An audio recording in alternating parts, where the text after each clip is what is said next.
We are in Walking with Jesus, lesson 43. Jesus returns to Capernaum, and we're going to talk today about how to have faith to be healed. We'll talk a little bit about faith. Our timeline here, and how to have faith. Would you go to the doctor because your child was deathly sick at home and trust him to heal your child without seeing the child to diagnose the illness and prescribe the appropriate medicine? Doesn't make sense to me, does it? Right. Even if the doctor's willing to make a house call, which is very rare these days, would you feel comfortable and trust him to heal your child long distance? It's hard to get doctors to make house calls. There's so many people have got to see them or they've got to see, and it's just easier for you to go to their office. We're in Matthew chapter 6, verses 6 and 7, chapter 8, verse 1, and verses 5 and 13, and Luke chapter 7, verses 1 through 10, we're going to talk about the faith to be healed. What does it mean to have faith? That's an interesting word.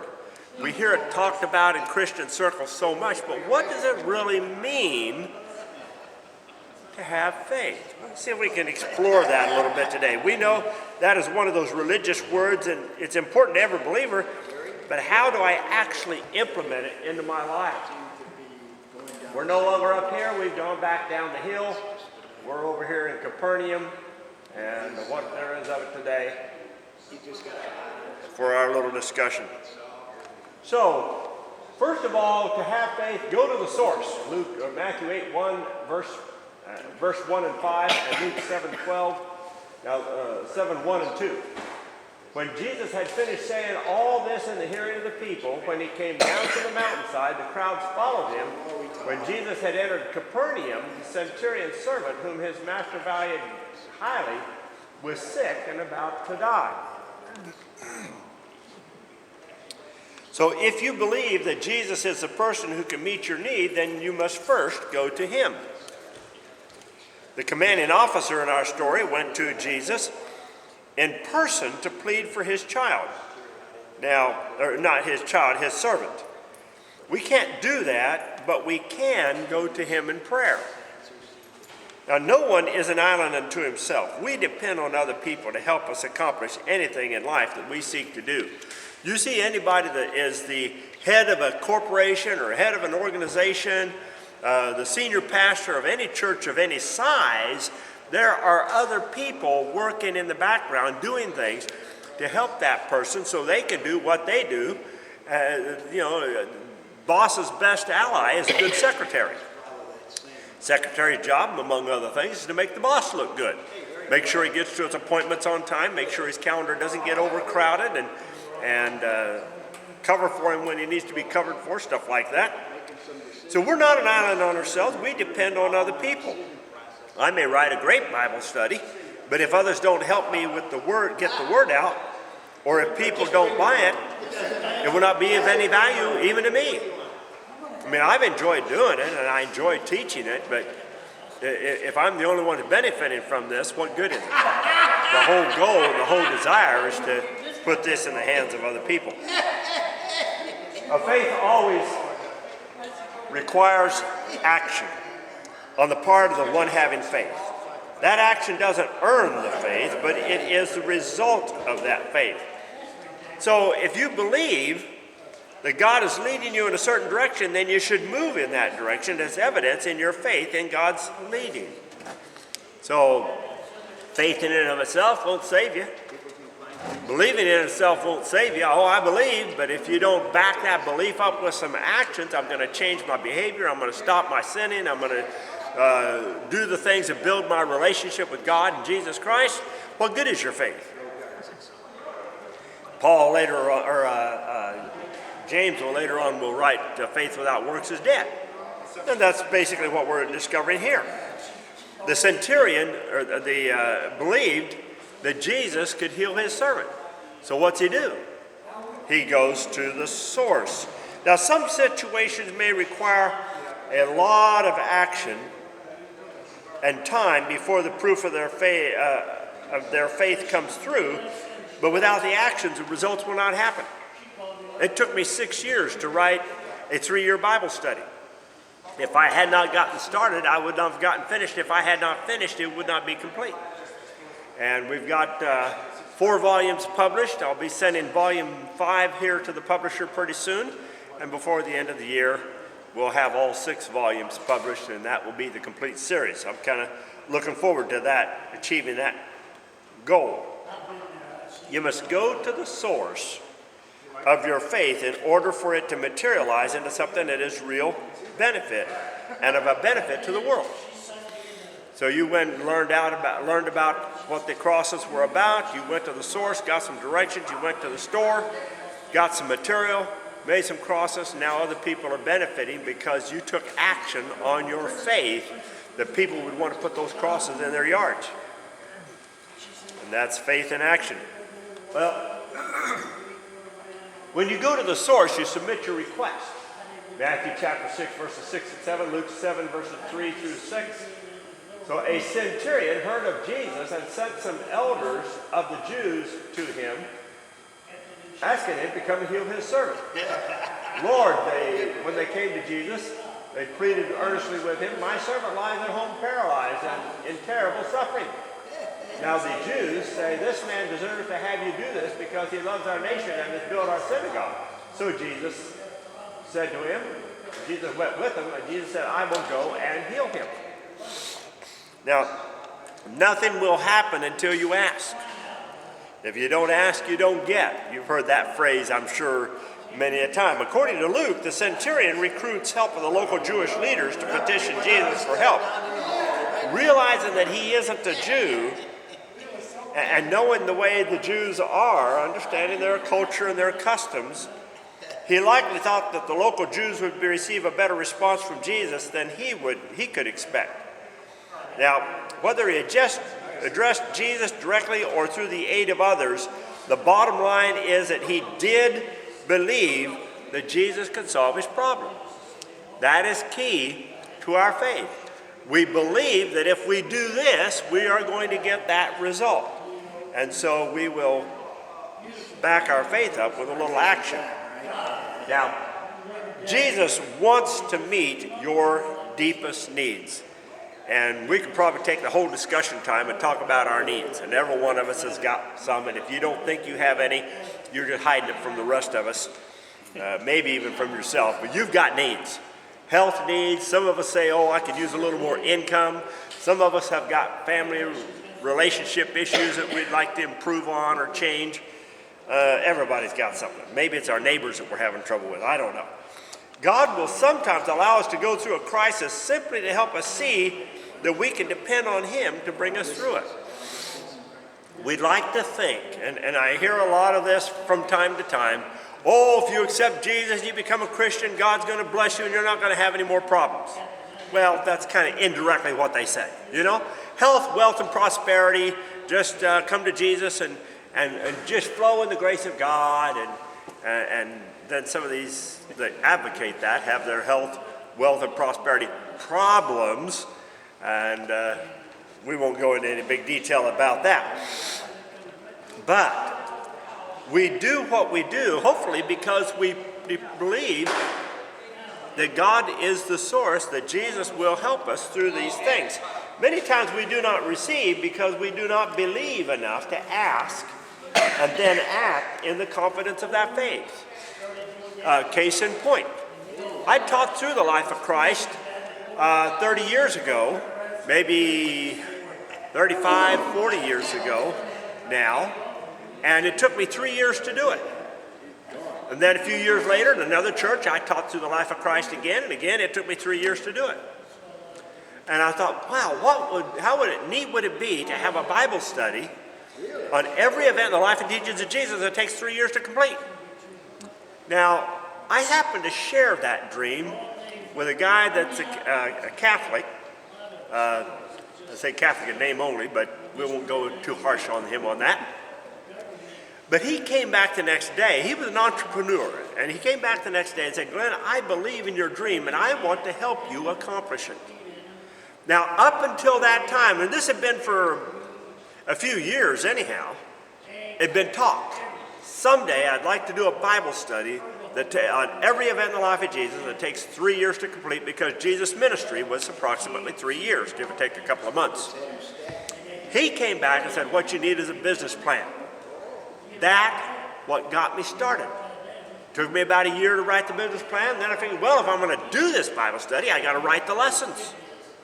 So I put some faith and some action into my faith, and now here we have the Walking with Jesus Bible Study Series. So you have to have enough confidence to ask, believe enough to ask, and then act in confidence of that faith. Now this is a hard line to draw, because sometimes we might ask wrongly or believe for something that is ultimately not in our best interest. You ever done that? Guilty as charged. I thought this would be good, and then I got it, and I said, whoops, I'm sorry I got it. We've all made mistakes like that. Sometimes we ask selfishly, but it may not be what God wants for us. And watch out. I have known at least a couple of situations where somebody asked for something that they really did not want, and when they got it, they were sorry. But God granted their request. So be careful what you ask for. You may just get it. That doesn't mean we should, oh dear, I shouldn't ask. I might get something I don't want. We should ask, but we should constantly be seeking that relationship with God. Am I asking for right motives? Am I asking for right reasons? This causes us to ask in faith. And then to question when we don't get the requested results. How many times have you prayed for somebody, or have you prayed for a certain situation and nothing changed? The same old kept on going, or it went from bad to worse. It didn't get the results. That was not what I was praying for, God. I want to make this better, not worse. But we have to realize that that's just sometimes the way God, and again, it may be God testing us, it may be God strengthening us for a greater purpose. I don't understand these things. When I get to heaven, I'll explain it all to you. Actually, when you get to heaven, you'll know as much about it as I will. So, this is another important part about our faith, and that is be humble. Matthew chapter 8, verses 8 and 9, Luke chapter 7, verse 6 through 8. Jesus was not far from the house when the centurion sent friends to say to him, Lord, do not trouble yourself. I do not deserve to have you come under my roof. This is why I did not even consider myself worthy to come to you. But say the word, and my servant will be healed. For I am a man myself, I'm a man under authority, with soldiers under me. I tell this one, go, and he goes. I tell that one, come, and he comes. And I say to my servant, do this, and he does it.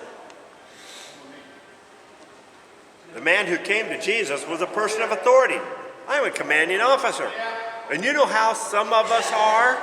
We get a little of authority, we get a little power and prestige, and all of a sudden we become guardians of our authority, and we want more, or we want to exercise our authority. You ever been pulled over by a police officer who basically just kind of gave you a ticket not because you really deserved it, but because he just wanted to show his power over you? I don't think I've had that happen, but there's some people that have run into that. All these politicians. Maybe they need to come to this class and listen to this. A centurion is used to commanding 100 soldiers. He's got 100 men underneath him, and he can tell any one of those men, go do this, and yes, sir. They don't argue, they don't ask, they don't debate with him. He could command them to do anything, even face death, and they would obey without questioning or challenging his command. What good is a soldier that won't follow instructions of his commanding officer? Now here's a little kick in the ribs. What good are you if you will not follow the commands of Jesus in your life? When Jesus said it, that settles it. Why do we have to argue with him? Aren't you glad for God's grace when we sometimes don't obey the commands and he still loves us? He doesn't just throw us out with the trash. Amen. Yes, because we are. I wish I could understand him a little better so I could be a little more obedient. But this was a man of authority. He could easily consider himself an important person. I'm a Roman soldier with authority.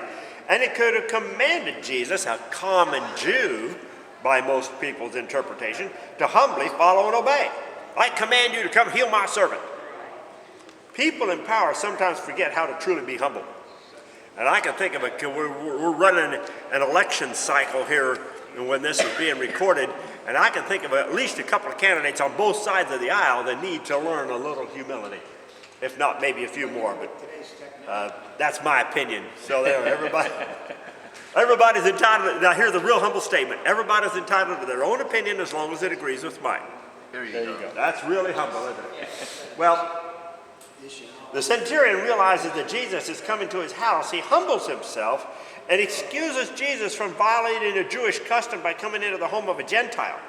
Instead, he states that if Jesus will speak it, he believes it will be done. He trusts Jesus' authority and power so much that he doesn't need to have Jesus actually come into his home, but merely speak the word and it will be done. Can you trust Jesus that much in your life? That's quite a lot of power. And we'll see other situations of Jesus just speaking and something is done. Here are the streets of Capernaum. Right over here is the synagogue, or the ruins of the synagogue. This is kind of looking north, up towards Mount Hermon, way off somewhere off in the distance there. These are just evidently other people's houses. The house where Peter is just right behind me. This is the shadow of the church that they built over Peter's house. So you can tell roughly I'm on the east corner of that area. Just take a look at some streets there.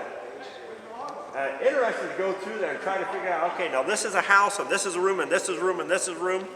You see that just packed in tight, no evidence of windows or anything between you and your neighbor other than that wall, kind of like the modern apartment complex today.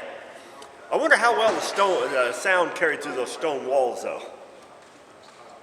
Some of you, if you've ever lived in an apartment, you understand the nature of that comment. Well, trust that Jesus can do what he can do. Matthew 8, verses 10 to 13, Luke 7, 9, and 10. When Jesus heard this, he was astonished, amazed at him, and he said to those in the crowd following him, I tell you the truth, I have not found anyone in Israel with such great faith. I say to you that many will come from the east and the west and will take their places at the feast with Abraham and Isaac and Jacob in the kingdom of heaven. But the subject of the kingdom will be thrown outside into the darkness where there will be weeping and gnashing of teeth. Then Jesus said to the centurion, Go, it will be done for you just as you believed it would. And then the man who had been sent returned to the house, and his servant was healed that very hour. They found the servant well. Isn't that wonderful? You know, you're old enough to remember the commercials of when E.F. Hutton says it, people listen. Well, when Jesus says it, even E.F. Hutton better listen. Jesus has the power and the authority to heal without even being near the person who is ill. He is not bound to just one method of confronting illness, disease, or handicap. I found it fascinating as I've gone through the life of Christ to see that he'll cure this person's blindness this way, he'll cure that person's blindness that way, and in this case, he heals the servant long distance. We're going to see some other situations where he does some things that are just, but he doesn't do it the same every time. And so in my past, I see somebody's they pray something and God does something wonderful in their life. And so I think, oh, if I get this person to pray for me, somebody will do something, God will do something wonderful in my life. No. Well, I don't know. Maybe God did something wonderful in my life that I didn't see. But I've asked people to pray for me, and they pray wonderful prayers. Nothing happened that I can concretely measure. Now, God's keeping score, and maybe I'm going to get my self-disciplined here in a little bit. But just because this works for that person doesn't mean it'll work for this person. I've studied church growth back when I was working on my master's degree. And what brought growth to this church will not necessarily work in this church, but how many churches look at what that church did and they do that expecting the same results? Sometimes it works, sometimes it doesn't. God can work different ways. So the way you reach people for Christ is different than the way you reach people for Christ. It's different than the way others reach people for Christ. But God has given each of us a talent and an ability and a method that we can use to be effective for his kingdom and reaching others for Christ. Well, Jesus commends the centurion for his faith as a witness to other Jews around him. A foreigner who would be considered a Jew hater by many people around there, has more faith in a Jew than those who know Jesus the best, his own countrymen. Isn't that interesting? How many other people in that crowd around Jesus would say, hey, Jesus, could you heal my son? Could you heal my servant? Could you help me with this? And no, you don't have to come to my house. You can just do it from here. And Jesus does that. So Jesus commends him for his faith. He also submits to the centurion's respect for him and his position and declares the servant's healed. Okay, fine. If I don't have to go to your house, then your prayer is granted. Your request is granted. Because you believed that I could do it long distance, I'm going to grant your wish. Proof. I wonder how many of the people went ever and checked that out. We may sometimes make well-intentioned promises to others and fail by intent or neglecting keeping them, but God never fails. A lot of times we've had good intentions. Oh, I will do this. Oh, I want to do that. And we never did it. Not because we didn't have good intention, but because I forget. I've learned if somebody says, pray for me, the time to pray for them is right there. And you don't necessarily have to bow your head. You can just stand there and look at them and just say, well, Heavenly Father, just touch this person and pray whatever that prayer request is right there on the spot. Now you can honestly say, I prayed for you. Because we get busy going home doing what else we get busy going home and doing, and unless you are just certain type of prayer warrior that just kind of remembers that stuff, you forget about it. Because you've got your mind full of everything else you're trying to keep up with.